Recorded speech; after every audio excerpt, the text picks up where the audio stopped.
warahmatullahi wabarakatuh.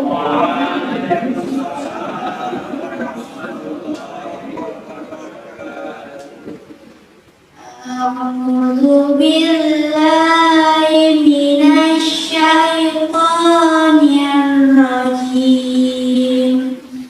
Bismillahirrahmanirrahim. Tabarakalladzi biyadihil mulku wa huwa ala kulli syai'in qadir. Alladzi khalaqal mauta wal hayata liyabluwakum ayyukum ahsanu amala wa huwal azizul ghafur. Alladzi khalaqa sab'a samawatin tibaqa ma tara fi khalqir rahmani min tafawut. Farji'il basara hal tara min futur. Thumma arji'il basara karrataini yanqalib ilaikal basaru khashi'an wa huwa hasir. وَلَقَدْ زَيَّنَّا السَّمَاءَ الدُّنْيَا بِمَصَابِيحَ وَجَعَلْنَاهَا رُجُومًا لِلشَّيَاطِينِ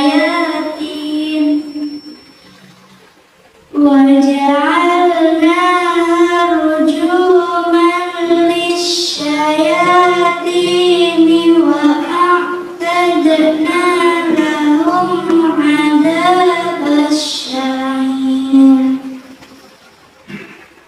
وَلِلَّذِينَ كَفَرُوا بِرَبِّهِمْ عَذَابُ جَهَنَّمَ وَبِئْسَ الْمَصِيرُ.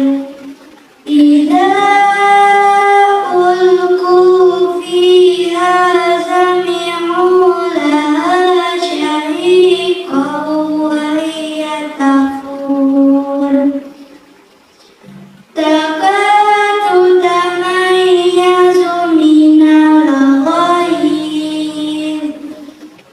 كُلَّمَا أُلْقِيَ فِيهَا فَوْجٌ سَأَلَهُمْ خَزَنَتُهَا أَلَمْ يَأْتِكُمْ نَذِيرٌ. قَالُوا بَلَىٰ قَدْ جَاءَنَا نَذِيرٌ فَكَذَّبْنَا وَقُلْنَا مَا نَزَّلَ اللَّهُ مِنْ شَيْءٍ إِنْ أَنْتُمْ إِلَّا فِي ضَلَالٍ كَبِيرٍ. وَقَالُوا لَوْ كُنَّا نَسْمَعُ أَوْ نَعْقِلُ مَا كُنَّا فِي أَصْحَابِ السَّعِيرِ. فَاعْتَرَفُوا بِذَنبِهِمْ فَسُحْقًا لِأَصْحَابِ السَّعِيرِ. إِنَّ الَّذِينَ يَخْشَوْنَ رَبَّهُم بِالْغَيْبِ لَهُم مَّغْفِرَةٌ وَأَجْرٌ كَبِيرٌ. وَأَسِرُّوا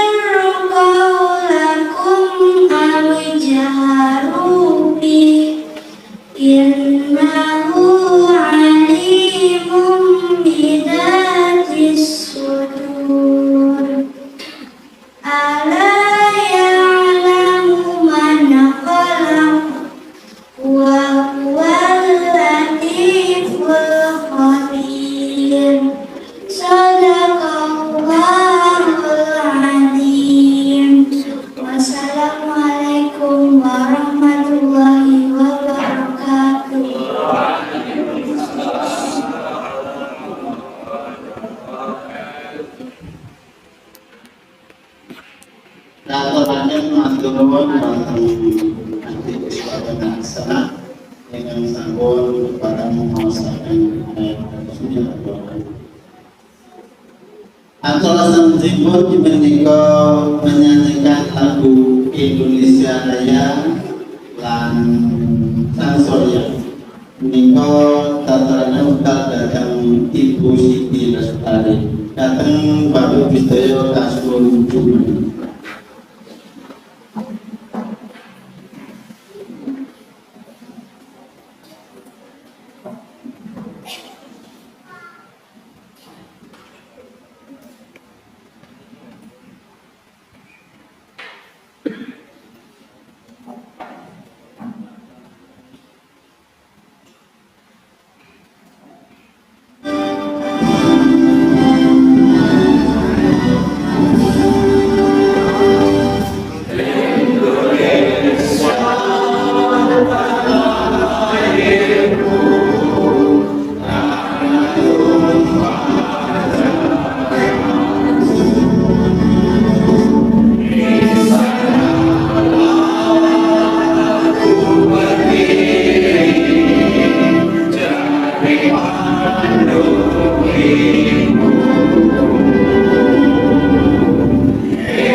orang sedaya kita mati atau syaratnya menika sambutan ingkang sepisan bedal kesenangan datang Bapak Bupati dan Ketua Panitia semua.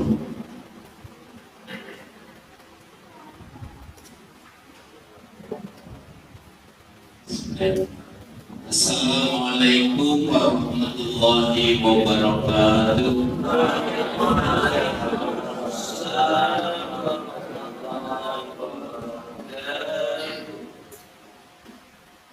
Alhamdulillahi rabbil alamin. Salatu wassalamu ala asyrafil mursalin wa ala alihi.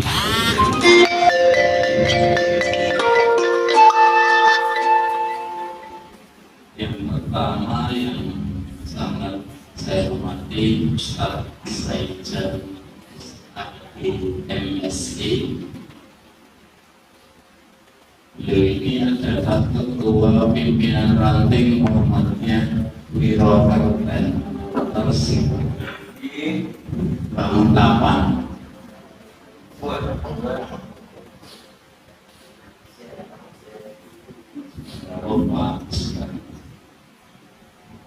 Yang saya hormati Bapak Ketua Pimpinan Cabang Muhammadiyah Kabupaten Gresik Pak Haji Heru Wasiso, beserta mungkin pengurusnya.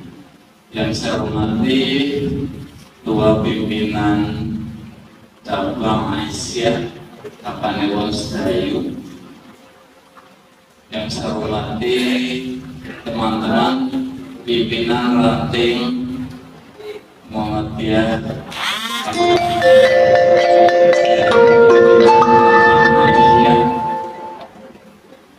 Arbusari serta pengurus pleno di ranting Muhammadiyah dan Aisyah Kelurahan Arbusari. Tak lupa pada Bapak Kepala Sekolah SD Muhammadiyah Arbusari, terima kasih atas fasilitasi tempat dan sarana prasarananya. Yang pertama, Bapak Ibu, kami atas nama pimpinan ranting Muhammadiyah Arbusari pertama mengucapkan terima kasih kepada Ustaz Saijan pada sore hari ini berkenan untuk memberikan materi sesi pertama dengan tema bagaimana Muhammadiyah dalam dinamika masyarakat yang maju. Kulaturakan bilet di Arbusari ini memang masyarakatnya maju, sangat maju. Jauh kami dari Muhammadiyah juga mempunyai toleransi yang tinggi. Mungkin salah satunya ini tadi acaranya kan acara PRM Muhammadiyah, tapi bendera yang naik kan dari ke Nahdlatul mungkin acara ini nanti juga berbarengan mungkin dari Nahdlatul Ulama juga ada acara nanti di sebelah juga. Karena memang saat ini Muhammadiyah dan NU itu harus bersatu, harus kompak, terutama menghadapi pemilihan presiden. Bapak Ibu, ini sebenarnya ini bukan kampanye, karena kampanye yang bersifat rapat terbuka, rapat umum itu nanti baru akan dimulai besok di tanggal 21. Nah, kemudian yang kedua disampaikan oleh Bapak Dr. Bapak Bambang Dari dosen di Fakultas Ilmu Sosial Ilmu Politik nanti akan menyampaikan materi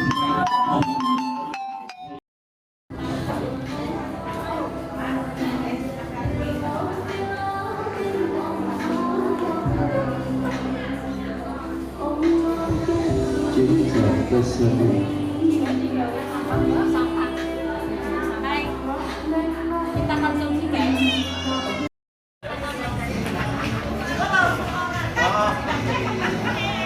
Action dulu. Ayo udah dipoto. Action. Saya cari namanya. Iya, gini.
Menjual ini kalau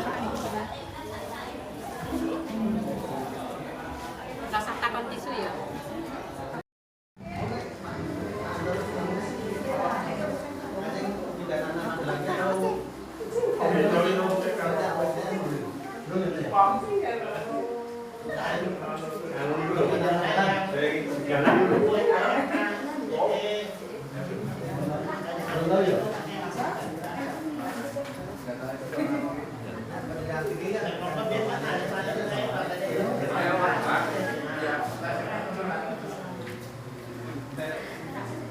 Perbedaan hasil mana Ramadan yang kalau diperlukan nanti ada beberapa penjelasan yang akan disampaikan oleh Pak Amin Mugas. Terima kasih, saya mulai. Maklumat Undang-Undang Pusat Muhammadiyah nomor 1 tanggal M tahun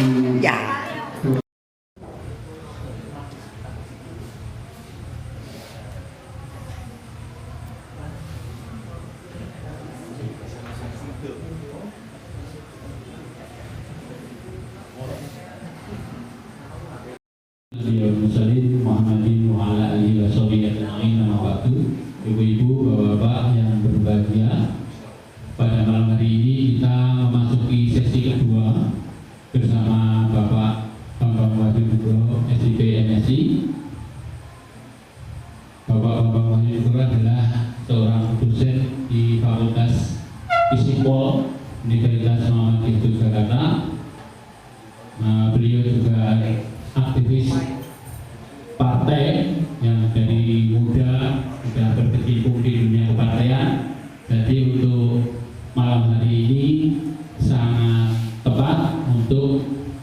dihadirkan di forum ini Bapak Ibu semua, karena ke depan kita akan menghadapi tahun politik itu yang sangat menentukan, artinya ke depan Indonesia ini akan dibawa kemana. Nah, itu sebenarnya Pilpres itu mudah pilihannya, karena tahun ini tahunnya itu ada 3, pasti yang 2 itu kalah, gitu. Nah, yang 2 itu kalah, yang 1 yang menang. Nah, itu simpel saja ngoten niku.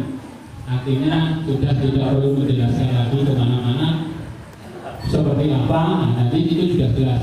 Kita hitung aja calonnya 3, yang kalah berarti 2, yang berat menang cuma 1. Nah, itu bukan kampanye.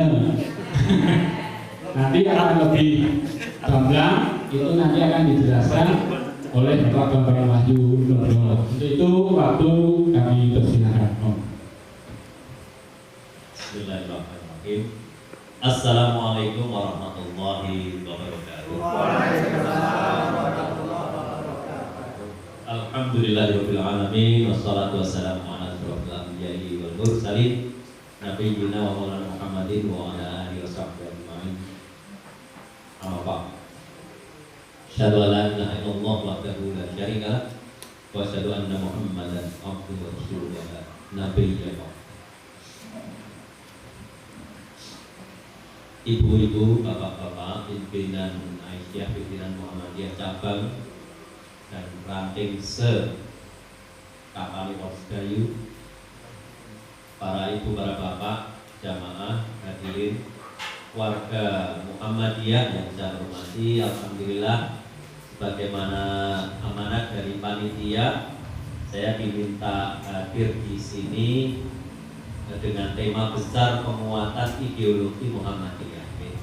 Nah, maka di dalam kesempatan ini saya membawa buku judulnya Ideologi dan Strategi Muhammadiyah, yang tadi saya baca-baca lagi, sudah sering saya baca karya Bapak Hamdan Hambali. Kemudian makalah yang saya bawakan di sini ini agak provokatif ya, namanya Put Wakaf atau Wakaf Suara. Ini saya sampaikan kira-kira 1 bulan yang lalu di pimpinan daerah Muhammadiyah Majelis Tarjih dan Pemikiran Islam.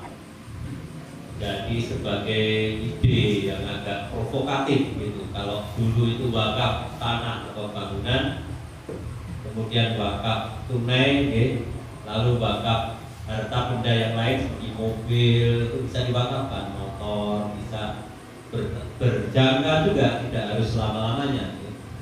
Itu sudah inovasi ya dari beberapa ulama. Kemudian ada wakaf tunai dengan uang. Nah, lalu saya usulkan wakaf suara. Jadi contohnya adalah suara saya. Dalam pemilu saya ini punya anggota keluarga cukup besar ya, anak saya sudah memilih pada 1, 2, 3, 4, 5, 6 anak saya bisa milih itu 6 orang, ditambah saya itu 9 ya.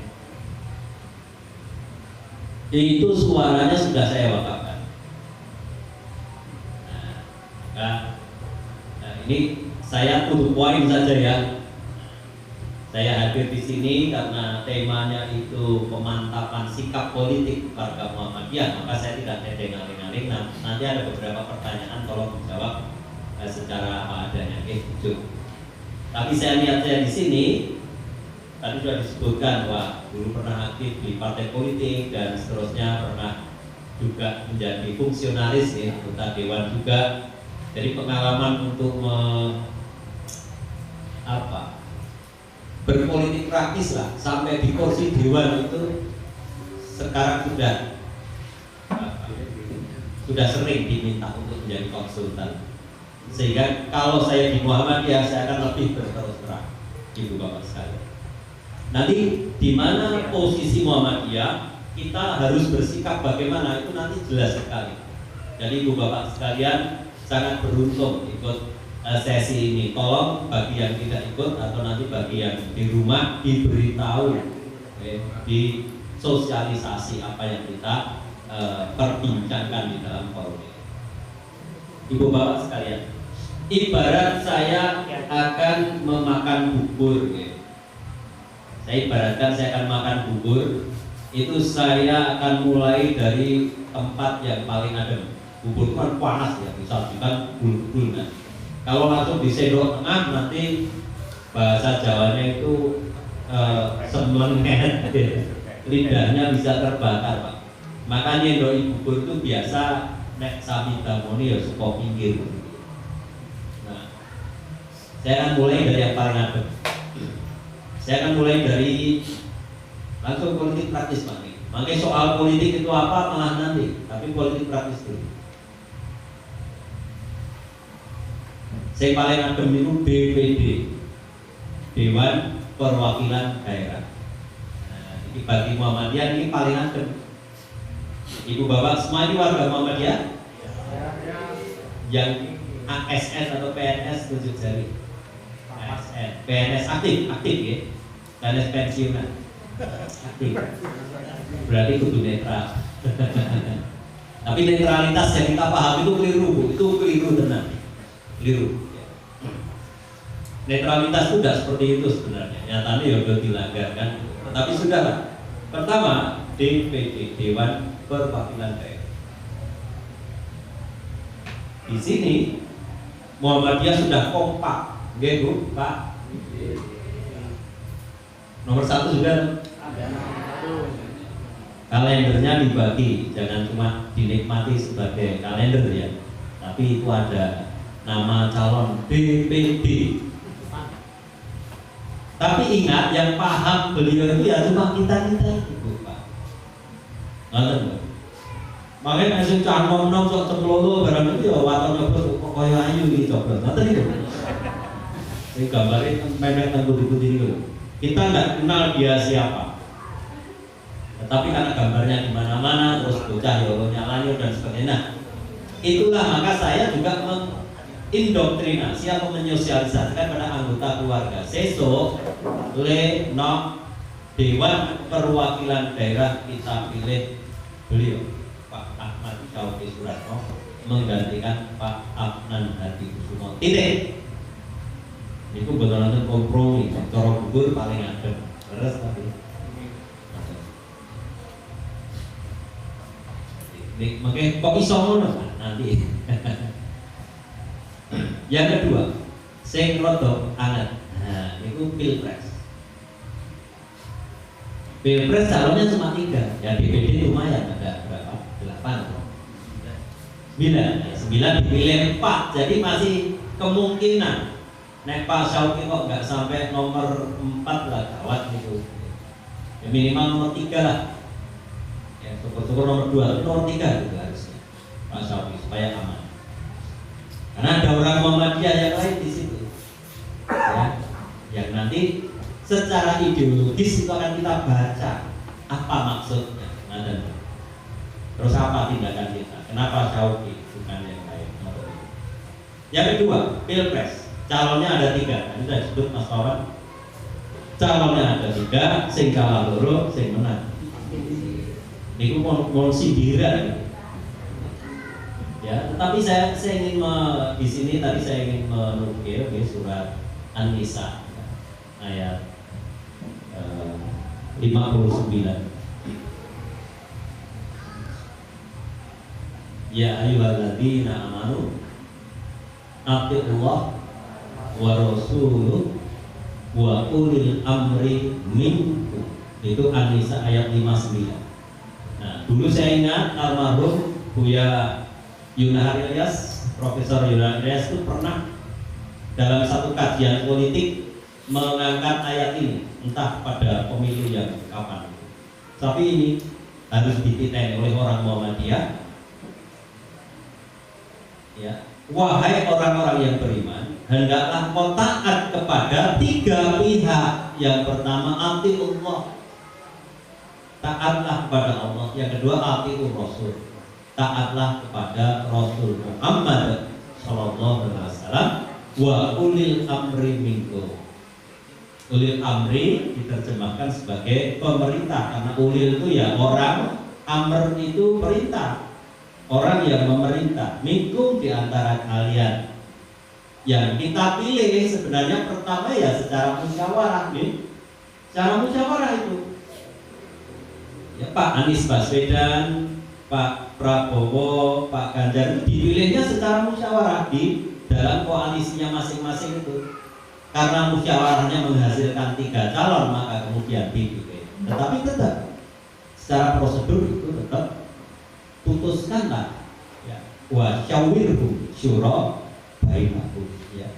Bermusyawarah untuk segala banyak urusan penting itu di antara kalian itu. Nah, itu sudah. Karena hasilnya ada 3 padahal hanya dipilih 1, maka kemudian diadakanlah pemilihan. Seperti perwakilan juga. Kalau kita di dalam Pancasila itu yang sila keempat ya, kerakyatan yang dipimpin oleh hikmat kebijaksanaan dalam permusyawaratan. Garis perwakilan.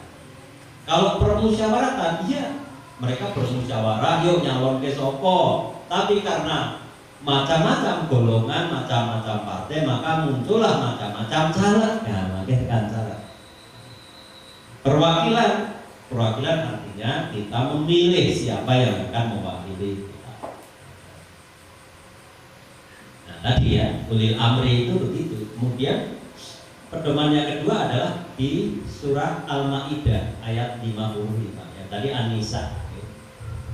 An-Nisa ayat 59.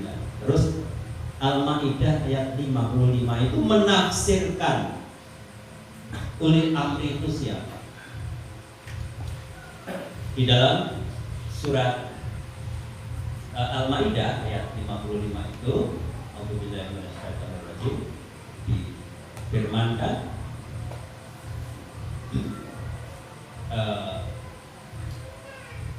innama waliyukumullahu wa rasuluhu walladzina amanul ladzina yuqimunas sholata wa yu'tunaz zakata wa hum raki'un.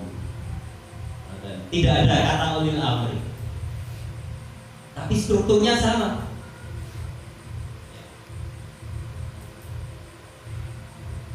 Tidak tidak ada pemimpin bagimu kecuali Allah. Kami tahu atiullah wa rasuluh dan rasul. Kalau yang tadi An-Nisa wa ulil amri minkum. Kalau yang Al-Maidah ayat 55 itu walladzina amanu alladzina yuqimunas shalah wa yu'tunaz zakata wa hum raki'un. Jadi ada 3 ciri ulil amri begitu tafsirnya. Ini Quran menafsirkan Quran.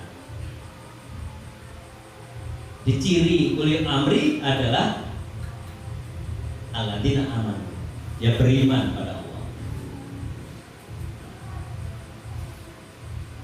Alladzina yuqimunas shalah, yang menegakkan salat. Wa yu'tunaz zakat, dan membayarkan zakat. Wa hum raki'un, dan mereka itu adalah orang-orang yang tunduk patuh kepada Allah Subhanahu wa taala. Itu ciri ulil amri. Makanya kemudian kita saring di antara 3 capres itu kita saring. Kalau di majelis takdir sampun ya sudah disaring mana tuh yang lebih rojih kira-kira gitu. Jadi dulu usul saya juga pas menyampaikan ini di majelis takdir, saya sampaikan monggo majelis takdir itu harus bikin kriteria dan kemudian merojih atau menarjihkan capres gitu.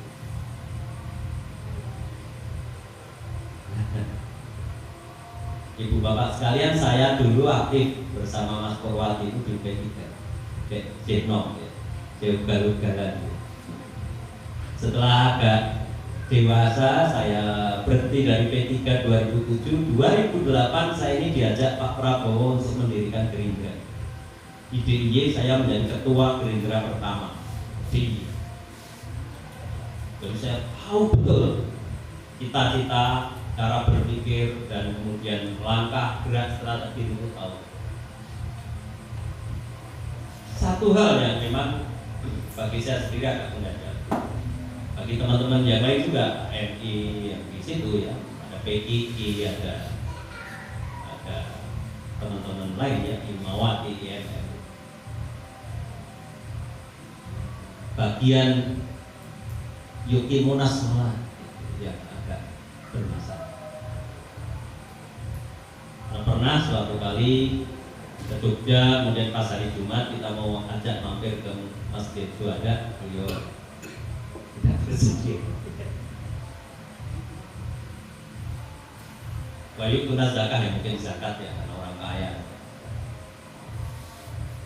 Wahum rokiun, nah itu juga harus dipertanyakan. Apakah tampak selalu tunduk patuh pada, karena saya juga pendukung 2014-2019.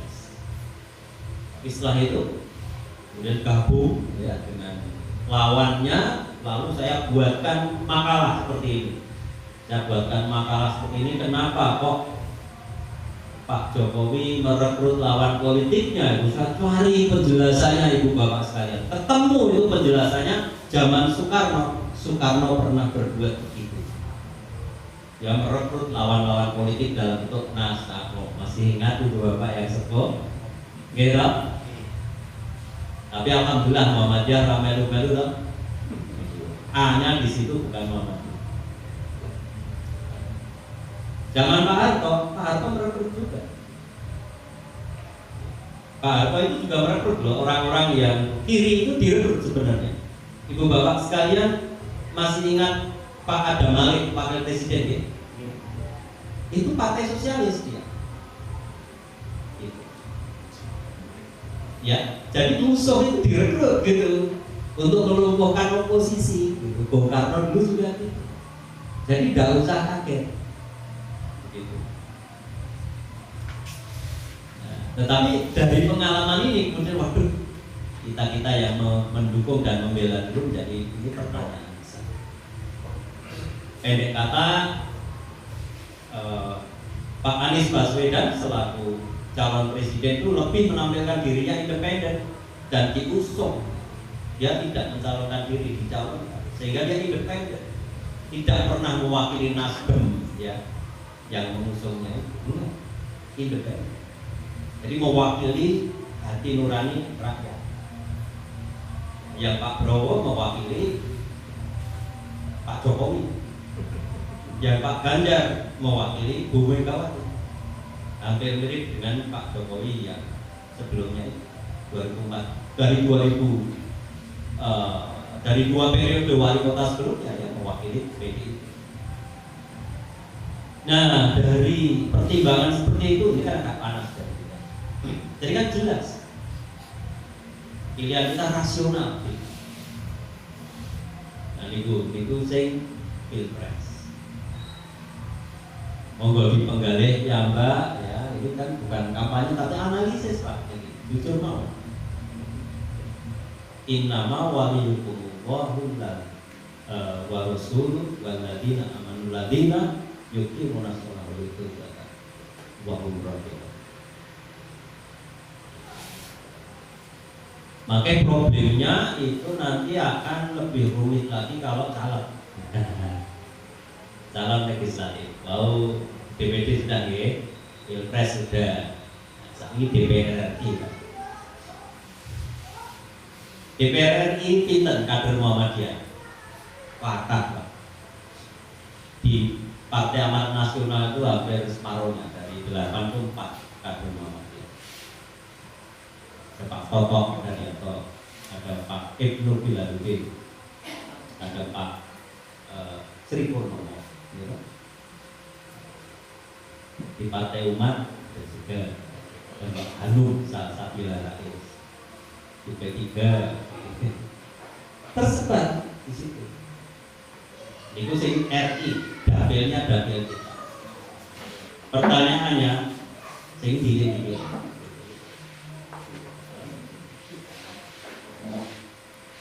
Saya tidak kampanye dan saya tidak menyarankan, saya bukan tim sukses siapa-siapa. Kalau saat ini pun buatan melu tim sukses. Nah, kemudian DPR provinsi Pak, Dapil Bantul Barat. Nah, ini. Itu ada 2 kader yang menonjol di sini. Saya tidak kenal, kalau ada yang lain nanti tolong dikoreksi deh. Nanti jangan-jangan saya kurang data. Yang pertama itu Mas Tamrin, Wan Tamrin. Dulu dia itu DPRD Bantul dari PAN, Dapil 1 Bantul Kota, Bantul Sewon sepertinya. Kemudian sekarang maju ke provinsi mewakili Bantul Barat, head to head sama kader Muhammadiyah yang lain, yaitu Pak Atmaji, Insinyur Atmaji. Itu udah punya konstituen di sini, di antara lain bapak-bapak ini. Saya sadar gitu, tak lihat suaranya di Sedayu berapa, gitu. Datanya ada. Di Porongoleh mungkin Argo Sari pinter, Argo Mulyo pinter, ada. Kemudian yaitu 2 itu yang paling fight gitu. Oh ya, ada DPR RI, tapi jangan lupa Bu Titik Prabowo.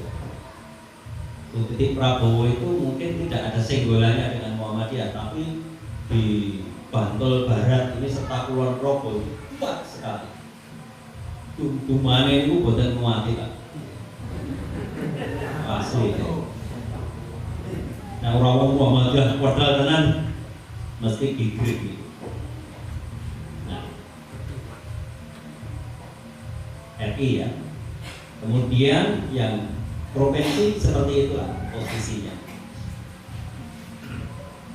Saya tidak tahu Gerindra itu yang provinsi Bantul Barat. Pak Danang ya, Pak Danang yang sudah jadi incumbent itu.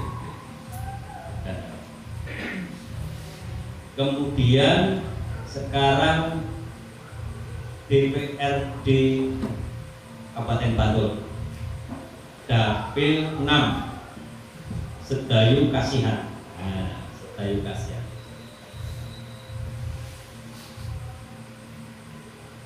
Sedayu Kasihan itu nonton sih kan gitu. Wah, oke. Saya ingin kabar Pak Jumaker P3. Kemudian dari PAN yang unggul dengan partai kenal nanti. Partai Umat Pak Ikram, Parto Suputro. Kasihan, ya. Pak Ikram, tokoh Muhammadiyah itu ya sudah sepuh, tapi dia tetap gigih di politik dari dulu ya. Begitu pensiun dari PNS, kemudian dia berpolitik lalu di PAN, sekarang Partai Umat. Nah, sinten dia dipilih. Nah, ini kan problem. Gitu. Ibu bapak sekalian, ya, saya ingin memberikan beberapa clue atau beberapa arah itu yang di sini saya tulis wakaf suara itu. Ini betul saya terang ini. Sebenarnya judulnya itu menghadapi kejahatan politik uang di sini itu. Sebab sekarang itu yang bekerja itu politik uang.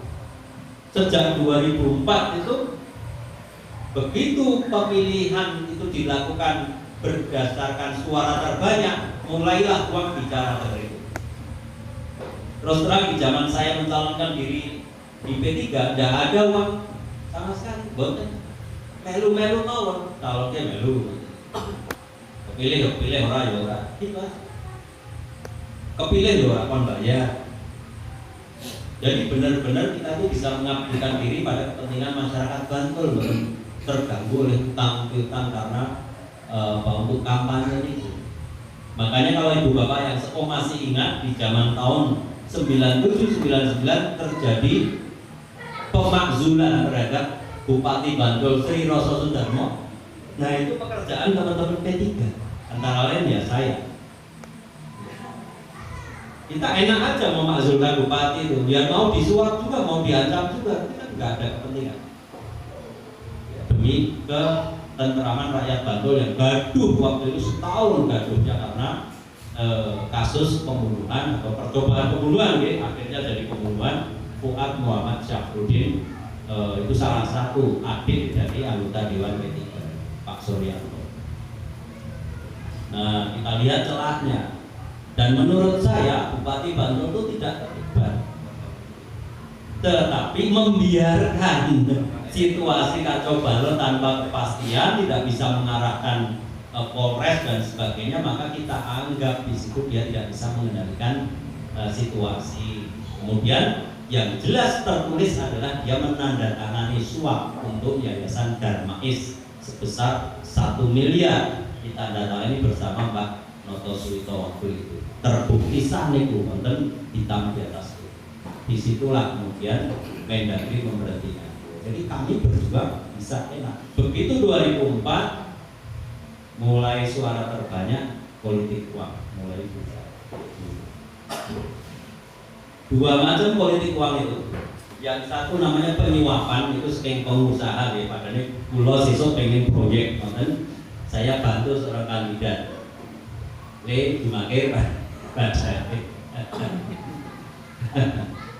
tak ewangi dan kampanye semene atau toh ada yang ada di konek sesuk yang ada proyek aku dinainya. Itu namanya suap atau bribery, rishwah bahasa. Yang kedua, vote buying. Nah, duit dewa biasa ditinggal tuku suara. Onten gitingan, onten tebasan, dia betul. Salah jadi ini gak kaprah. Sekarang dijadikan pesta demokrasi oleh rakyat. Beda dengan pilih jadi Pak Konbloktor ini listrik Pak, penerangan jalan dan sebagainya. Padahal mekanisme pembangunan seharusnya tidak begitu. Ini loh yang saya khawatirkan, bahwa besok itu tidak semua orang suka perubahan. Karena wis penak Pak, wis ngono kuwi wae bangane ndak usul nek ora sida mah dibangun. Nah iki cetol sing jamin anggota dewan, malah wis DP Pak. Ono sing saking apike dadi ora dadi tak karo wae itu repot.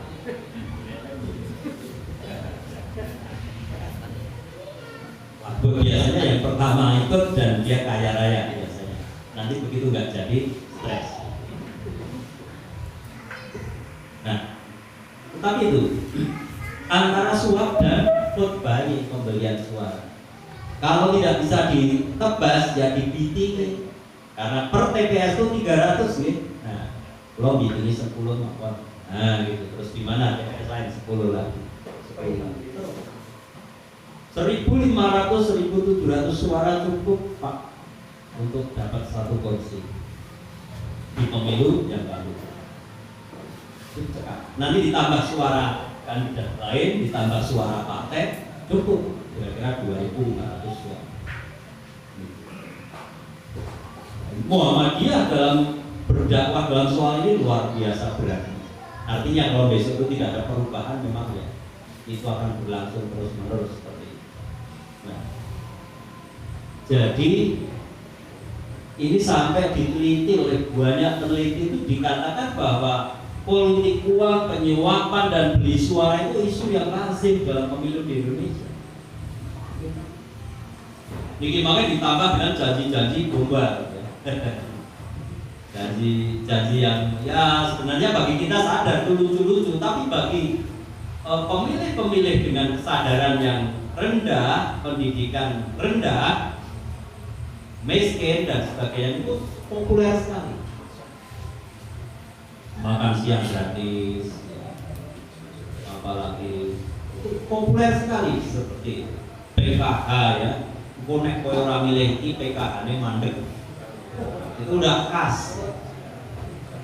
Maka sampai Pak Ma'ruf Amin, Pak Presiden kita aja menyimpulkan PKH ini nek ngono pemeliharaan kemiskinan, bukan penentasan kemiskinan. Padahal Muhammadiyah ini punya MPM, lembaga ya Majelis Pemberdayaan Masyarakat yang iso bar miskin terus mentas dari kemiskinan. Maaf Ibu Bapak sekalian, kalau kita bicara tentang itu, siapa tuh orang yang memilih hidup miskin? Kak, betul tentang. Jadi kalau tahun ini ada 100 orang miskin, terus tahun depan tinggal 95 orang, kelong 5, niku wajar apa? Perlu pemerintah boleh? Tidak perlu. Tidak usah ada pemerintah. Orang itu nggak mau hidup miskin. Terus nggak mau. Nggak iso ya mentas lah ngoten. Jadi tidak medun limo, mulai medun telu rasa pemerintah itu wis medun. Orang miskin itu pasti mentas sendiri. Kalau ada pemerintah medune 10, 20, 30 gitu maksud saya. Saya kan ngamati PKH di Bantul itu berapa puluh ribu sih? Sekian. Tiap tahun itu hanya turun 250 kira-kira. Berarti itu rasa nganggo pemerintah kayak gitu. Kalau ada pemerintah turunnya itu harus 2.500, 5.000 baru itu pemerintah bekerja. Karena tanpa pemerintah pun tidak ada orang kepingin hidup miskin. Pokoknya diwangi Muhammadiyah dengan MPR kan. Dan itu yang apa? Seolah-olah itu mengawetkan atau memelihara kemiskinan biar apa? Biar murah ketika mau pemilu dibeli suaranya itu murah. Dan itu terbukti kalau nggih besok kali beberapa orang yang kategori PKH itu saya tanya wis ono sing moro omahmu empun muni piye kula dicateti satu suara 50.000 untuk dicatat saja besok parani meneh kek isih ketemu meneh 2 minggu sebelum coblosan piye isih tetep nyoblos kuwi oke yo saya ketemu besok nek menang tenan tak naik meneh saya ketemu jadi satu suara 150.000 dibuat 3 term kemudian dihitung sak kampung mungkin sak TPS kuwi sing tak neng iki ana 100. Nek ngantek metu luwih saka 100 apik, nek kurang saka 100 99 kabeh tak tak neng meneh gitu. PKH-ne ilang. Nah gitu. Pripun nek boten mesti lah. 600.000 stasi. Telung stasi bisa ditambah CSR dari BRI gitu, saking Bank Mandiri, macam-macam bantuannya. Takut mereka. Terus Muhammadiyah yang tiap hari, bukan tiap pemilu ya, tiap hari kita menyantuni, memberdayakan ya fakir miskin, niku ditinggal semprot. Seperti menanam kelapa condong ke pekarangan tetangga gitu. Wis mupuki ngene, kelapanya condong, buahnya jatuh bum di rumah tetangga. Itu keluhan banyak teman-teman aktivis Muhammadiyah. Pak, begini ini pulau satu nih anak pulau sekolah yang wah begitu pilkada milih sering PDI kan gitu. Keluhannya seperti itu. Mau pemilu ya seperti itu. Jadi di mana terus posisi Muhammadiyah harus bagaimana? Menghadapi politik uang. Nah, salah satunya, ini usul saya di majelis taklim ya, usul saya di majelis taklim ini. Kalau ini perbandingannya, kenapa saya sebut wakaf bukan sodakoh? Sodakoh itu soalnya non sewu, hanya sukarela, sedikit tidak apa-apa. Kalau wakaf suara itu harus utuh, Pak. Utuh. Wakaf harta itu memajukan kewirausahaan sosial atau sosiopreneurship, memberantas kemiskinan dan memajukan pembangunan sosial ekonomi yang berkeadilan. Itu wakaf harta atau city, ya tanah, ya lahan atau kemudian properti, gedung. Itu untuk itu. Tapi wakaf suara itu memajukan demokrasi, memberantas politik uang dan memajukan pembangunan politik yang bermartabat. Kenapa ini memajukan demokrasi? Merganinya dan Pak. Yang paham politik itu cuma sedikit. Anggota partai itu sak kabupaten itu hanya ada 30.000 lah anggota partai yang punya kartu anggota partai. Ya pengurus partai saya tahu setiap partai itu minimal 1.000. Jadi kalau kali 4 kan 300 berapa? 330. Jadi tidak apa ini sulit untuk ditipu, sulit disuap karena dia 4 orang itu dikontrol oleh lembaga keuangan, rekeningnya dikontrol, rekening istrinya dikontrol, rekening anaknya dikontrol, mau disuap, komunikasi juga disadap. Nah di Indonesia ini hebatnya langsung dipilih rakyat, dong kenal nyoblos. Nah disinilah tantangan dakwah Muhammadiyah, dakwah politiknya itu di situ, menyadarkan itu. Jadi kenapa wakaf itu kemudian memajukan demokrasi? Ya kita titip aja. Saya manut Pak Purwati. Pada ini Purwati ini nama petani biasa, saya nggak ngerti politik. Berdua manut Pak Purwati. Pulau wakaf ya. Dan Muhammadiyah melalui lembaga hikmah saya wakafkan. Kuncinya tentu di Pak Purwati. Pak Purwati bilang silakan Pak. Kau buka. Silakan Pak. Anies Baswedan ya. Silakan Pak. Ikram Parto Subro ya. Ngoten orang sah datang ikram itu sopo. Karena kita tidak cuma kayak ada. Ngoten mau. Mungkinkah itu? Mungkin Pak. Mungkin kalau Muhammadiyah ini mencoba amal usaha di bidang politik ini akan maju sedikit. Pendidikan pun sangat maju, gitu. Sosial sangat maju, dakwah sangat maju. Mengumpulin suara tiap malam sampai malam ini. Dan juga di dapil berapa ya di Sleman, ibu-ibu ya dari Partai Umat. Saya juga sarankan yang sama, Bu, pengen tadi nopo boten, nopo pengen waton flexing, jadi calon boten. Kok kudu tadi, nek kudu tadi